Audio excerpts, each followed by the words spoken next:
Welcome to the Sand Science Experience, your source for the most current and impactful research and preprints in science. If you like what you hear, please make sure to hit that like button and subscribe to our channel. It truly helps support the Sand Science Experience and allows us to keep bringing you these deep dives into cutting-edge science. Today we're plunging into some truly groundbreaking research.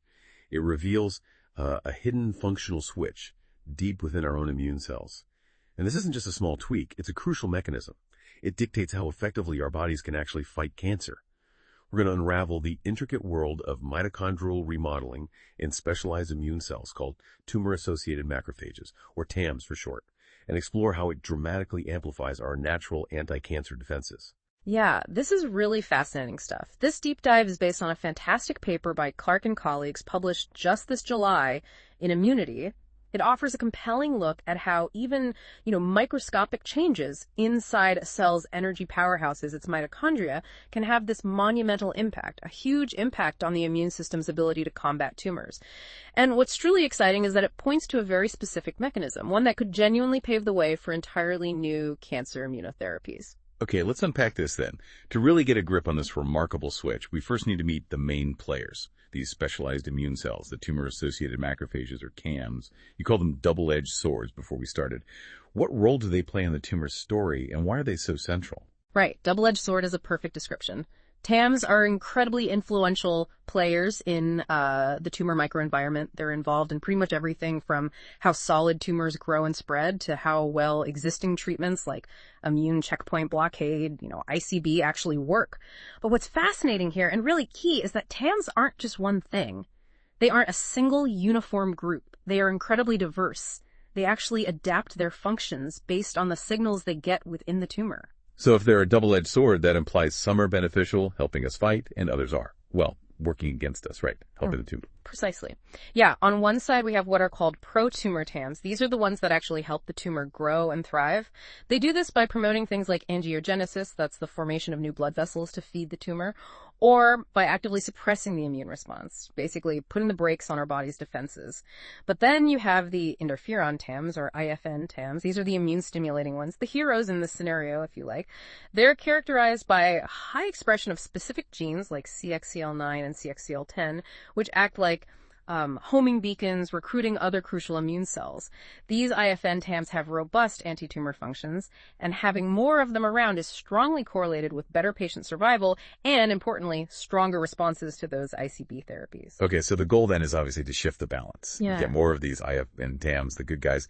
How do scientists even measure this balance? Is there like a score they look for to predict outcomes? That's an excellent question, and it's where this ratio comes in, the CXCL9 to Spp1 ratio in the TAM population.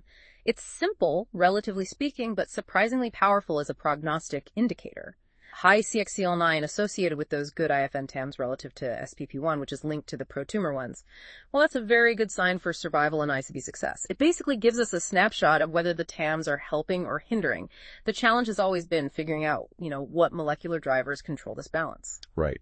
And this is where the mitochondria suddenly pop up, the cell's powerhouses, specifically complex 4. Tell us about that connection. It seems unexpected. It really does, but this is where the paper gets super interesting. The different jobs these pro and anti-tumor TAMs do are deeply tied to their metabolism, how they make energy. Cells, especially in a dynamic place like a tumor, constantly adapt their metabolism. And at the core of this is the electron transport chain, the ETC. Think of it as the cell's main energy factory. It's an assembly line with 5 big protein complexes. Complex 4, pronounced complex 4, is a critical part, the final step, essentially. But what's groundbreaking here is that complex 4 isn't static. It can actually swap out some of its core protein subunits. It uses different versions encoded by the nucleus to fine-tune its activity based on outside signals. It's this communication, anterograde nuclear to mitochondrial signaling, the nucleus telling mitochondria how to behave. Okay, so complex 4 can be fine-tuned, and this research zooms in on one specific subunit of complex 4 as the real linchpin for this immune shift. Yeah. Which one is it, and how does it work? Absolutely. The research identifies a subunit called NDUFA4. This seems to be the critical functional switch. Basically, the amount of NDUFA4 protein present effectively controls TAM function and the anti-tumor response. And here's the key finding. When NDUFA4 expression decreases in TAMs, that's what promotes the shift. away from pro-tumor towards the anti-tumor IFN-TAMs. It's remarkably specific. How does that decrease happen? Is it just random or is there a specific trigger? No, it's definitely orchestrated. The researchers found signals from the tumor environment itself, specifically interferons. Those key immune signaling proteins are the trigger. They decrease NDUFA4 expression, and they do it through the cooperative action of two factors encoded together by a single genetic unit, a bifunctional transcript. One part is a microRNA, miR-147, and the other is a related peptide, NDUFA4L3. This transcript, AA467197 in mice, C15-WAR-AFA in humans, is really highly and specifically expressed in those beneficial anti-tumor IFN-TAMs. It's like a built-in response mechanism. Wow, okay. So losing NDUFA4 via this transcript, what does that actually do to improve the anti-tumor immunity? How does that chain reaction work? Right. What are the downstream effects? It boils down to this fascinating cellular process. When NDUFA4 levels drop, the cell initiates a kind of strategic mitochondrial distress signal. This triggers the release, or maybe leakage, of small amounts of mitochondrial DNA, mtDNA, out into the cell's main compartment, the cytoplasm. And here's the kicker. This loose mtDNA in the cytoplasm acts like a potent alarm signal. It directly activates a critical immune pathway called cGAS-STING. And this cGAS-STING pathway acts like an amplifier. It dramatically boosts the anti-tumor interferon programs already active in the TAMs, making them much, much more effective cancer fighters. It's important, though, NDUFA4 deficiency doesn't start the mtDNA release out of nowhere. It amplifies an existing interferon-driven process, makes it way stronger. That's wild. The DNA leak sounds bad, right? Like damage. But here it's actually beneficial. The cell uses this stress. Exactly. It seems totally counterintuitive, doesn't it?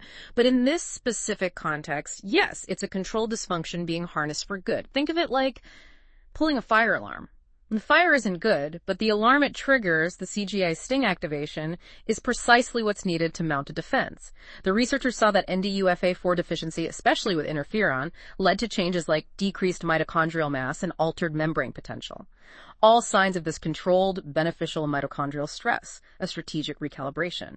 This sounds incredibly potent. Do they show this actually works in living animals? Does messing with NDUFA4 slow down tumors in mice, for example? Oh, absolutely. The in vivo results are really compelling. They did extensive mouse experiments, genetically deleting NDUFA4 in mice or using that NDUFA4L3 miR-147 system to degrade it. It significantly blocked tumor growth, and not just in one type of cancer. They saw it in melanoma, thymoma, pancreatic cancer, colon cancer. That breadth is really encouraging. And conversely, if the mice lacked NDUFA4L3 and miR-147, the things that reduce NDUFA4, the tumors grew more. It strongly points to NDUFA4 normally helping the tumor, and reducing it helps the host fight back. And did this change the TAM populations? Did they see that shift towards the good guy IFN-TAMs? Yes, the data clearly showed that. NDUFA4 reduction led to a significant expansion of those beneficial IFN-TAMs, and crucially, it came at the expense of the pro-tumor TAMs. This also dramatically improved that CXCL9 to Spp1 ratio we talked about earlier, pushing the whole tumor microenvironment towards being more anti-tumor. And they confirmed this effect was happening within the macrophages themselves. It wasn't just some general immune boost, it was specific reprogramming of the TAMs. So reprogramming the TAMs then kicks off a stronger immune attack overall. Exactly right. These expanded IFN-TAMs are critical recruiters. They release those chemokines, CXCL9 and CXCL10. These act like homing beacons, pulling in the real fighters, the CD8 plus T cells, which directly kill tumor cells and also natural killer cells, NK cells. And the study showed if you take away those T cells or NK cells or even just block their recruitment receptor, CXCR3, the tumor starts growing again. It just highlights how essential this whole chain reaction is. The reprogrammed TAMs calling in the cavalry, it's a beautiful system. Okay, this is really exciting. It brings us to the potential for new therapies. You mentioned miR-147 is very specific for NDUFA4. What's the therapeutic angle here for us? This is where it gets really promising for actual treatment. The human data backs up the mouse findings really well. High expression of C15-AR48, the human version of that transcript, correlates with better survival in melanoma patients and higher anti-tumor immune markers. Also, low NDUFA4 expression itself is linked to better survival, especially in patients getting anti-PD-1 immunotherapy. And what's really key is miR-147's specificity. It targets very few other mRNAs. NDUFA4 is its top predicted target. That high specificity is gold for therapy development. It means fewer potential side effects, fewer off-target problems. So do they actually try using miR-147 as a therapy? maybe to boost existing treatments, like for those cold tumors that don't respond well? They did exactly that. They used a synthetic miR-147 mimic, basically a lab-made version of the microRNA. They injected it directly into melanoma tumors in mice. Now, on its own, in those cold tumors, it didn't do a whole lot. These tumors lack immune cells to begin with. But when they combined the miR-147 mimic with PD-1 blockade, a standard immunotherapy. Ah, the combination. Yes, the combination dramatically suppressed tumor growth, much better than PD-1 blockade alone.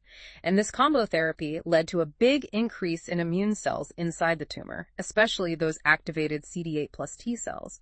It strongly suggests that using something like a miR-147 mimic could be a powerful way to reprogram TAMs and make existing immunotherapies work much better, especially in resistant tumors. It could really flip the switch. Wow.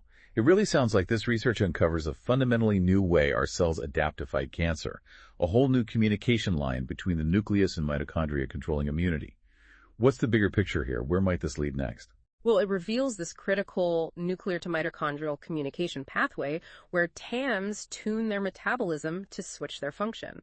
It's a beautiful example of cellular adaptation, and it opens up the possibility that other signals in the tumor environment might use similar mechanisms, maybe swapping out different complex IV subunits to fine-tune TAM metabolism in other ways, more potential targets down the line.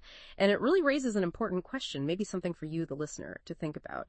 How broadly might this mechanism NDUFA4 repression amplifying interferon responses apply? Could it be important in immunity beyond cancer, maybe in fighting certain viruses or regulating chronic inflammation? There's definitely more to explore here. This research gives us a fantastic new lens. That's all for this deep dive into mitochondrial remodeling and anti-tumor immunity. We really hope you found these insights as fascinating as we did.